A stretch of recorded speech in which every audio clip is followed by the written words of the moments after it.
The Pacific Dialogue is a program that gathers thought leaders who bring understanding to complex global issues. I'm James Chau, and no one is better at communicating important ideas than my guest today. For many years, Zhou Bo served in China's People's Liberation Army, serving his country and earning the rank of senior colonel. Now he's based at Tsinghua University in Beijing at the Center for International Security and Strategy. Zhou Bo, welcome to the Pacific Dialogue, and let's begin with Afghanistan. Well, you wrote in the New York Times about what you call the speed and scope of the Taliban takeover and the introspection that this has triggered in the West. How can China succeed where others have failed? And how would you measure that success?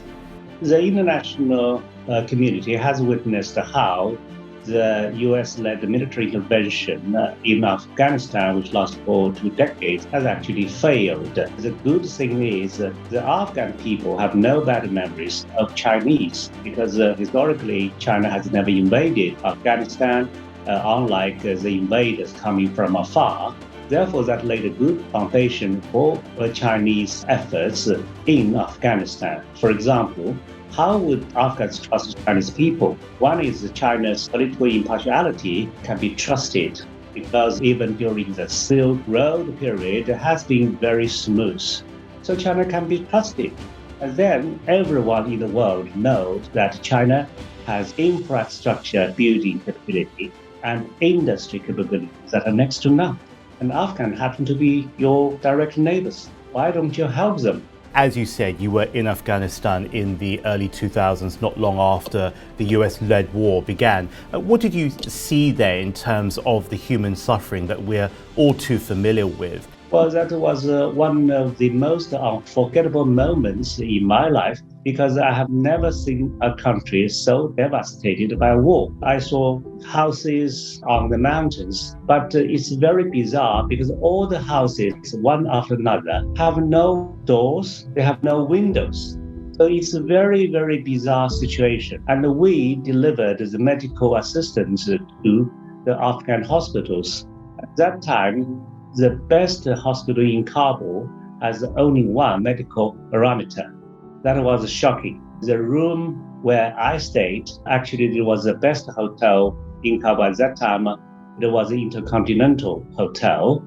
In my room, actually the ceilings were actually falling and they had to support it with a big log of timber. When we were in the lift simply could not move. We could not move in the lift in the best hotel in Kabul. You know too well human suffering because you've seen it for yourself, and what we're all seeing, at least on the television screens, is a humanitarian crisis that continues to unfold in real time. When you see people clinging to the body of a C-17 aircraft as it tries to take off and falling from that aircraft after it's up in the sky, what do you think? Well, it was the most miserable image I have ever seen.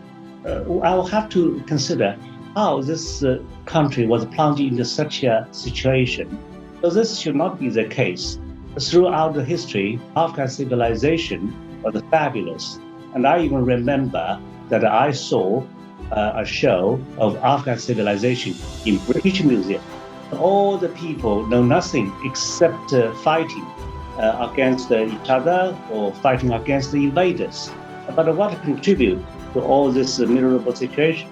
That was the war, the forever war led by the United States and NATO. Well, this is what worries me. I was wondering, does this withdrawal now indicate that the United States and its allies will divert their attention elsewhere, redeploy their resources to that part of the world, and potentially recreate the problems that we still see in Afghanistan? The American allies should really learn a good lesson. This probably is the ending of the American-led global counterterrorist war. And it might also be the beginning of American global military retreat from the world, and is certainly the beginning of the so-called extreme competition of the United States with China in the Asia Pacific. Senior retired figures in the US, including Carl Eichenberry, are flagging new concerns that the military crisis communication system between the United States and China is unreliable at best and absent at worst. And they also charged China with not picking up the phone on their side at some key points in recent history. Does all of this chime with your own understanding of these events? Well, I certainly agree with Carl Eichenberry, because I know him personally, that this kind of crisis management is not so reliable. But what is the reason behind that? Let me put it very straightforward. It is because Americans' provocation at China's doorstep. Because if you look at the fact is it is American ships that would come on a regular basis, and that is a problem for a decade. Because China would talk at a strategic level to say that you must at least reduce this kind of reconnaissance or surveillance, or better, to stop them at all. So then we do not have problems. We do not interact. But the American way is, no, I shall come to challenge your excessive maritime claim, but you have to make sure we are safe. I have to ask you, on the South China Sea, should a military confrontation actually occur, would that in turn trigger other conflicts and actions, including embargoes? That most unfortunately has happened. For example, in 2001, we actually had the collision of aircraft, and in 2018, the two ships, one from China and one from the United States, narrowly missed collision by 41 meters. But still, there is a light at the end of the tunnel. In October last year, Chinese Ministry of National Defense and the Pentagon had what they called crisis communication working group meeting. I'm happy that this word crisis was mentioned. They talk about the concept of crisis, and most important of all, they also talked about prevention of crisis. The intrinsic problem is that American ships would come so frequently into South China Sea and into the Taiwan Straits to speak loudly about how they wish to challenge China. And this is almost exceptional. Why?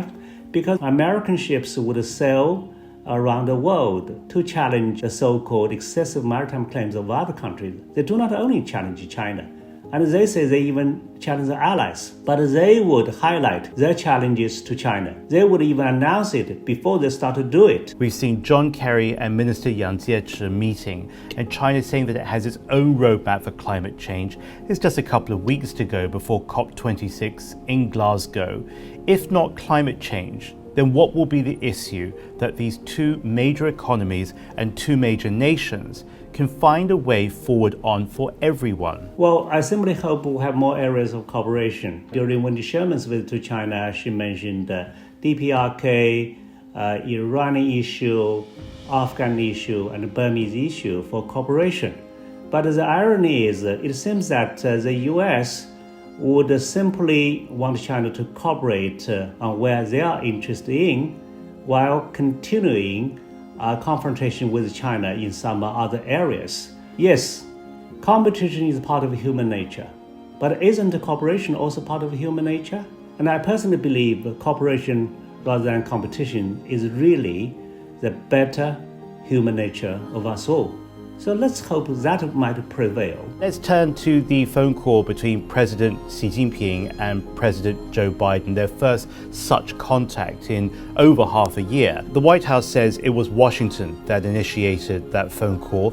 If so, what do you think accounts for the timing? Why now? I think such kind of communication are crucially important.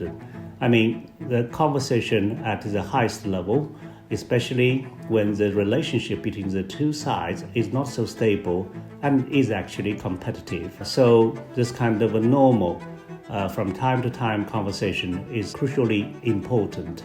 While talking about this relationship itself, unfortunately, this is a so-called competitive relationship because this is already set by President Trump as a tone for China-US relationship. This is not what China wants. China still would wish this is a relationship of cooperation. Right now, we really have seen this unhealthy trend of cooperation sliding into competition, and my best hope is it would not slide further into confrontation. two presidents raise and discuss a number of the problematic issues that have reshaped the relationship in very recent years. Does this necessarily indicate, though, and is there evidence that things will get better for them here on out? The gap between China and the United States, be it in economic or military fields, would only be narrowing. As time goes on, I think the United States will find that they have to cooperate with China on so many international fronts. And there is a bigger reason for me to be optimistic. China currently, economically speaking, is about 75% of the US economy. But almost all the leading economists would conclude that by the year 2030, China would become the largest economy in the world in terms of GDP. Yes, overall, the US military is still much stronger than China, but China doesn't have to compete with the US beyond China's periphery. Because if you look at the Chinese military's activities, they are invariably humanitarian in nature, be it peacekeeping, counter-piracy, disaster relief, or evacuation of people from war-torn countries. They're all humanitarians. And actually, China and the United States had a good cooperation in counter-piracy in the Gulf of Aden. Actually, they could even join hands in addressing the so-called non-traditional threats. So our door is always open. I never believe that the United States is so-called exceptional or indispensable. How come the US Capitol Hill had such a huge unrest? This is shocking. China's rise provides people common sense. The common sense is, at any given time in history, it is always a coexistence of different civilizations, different social systems, different religions, and different culture.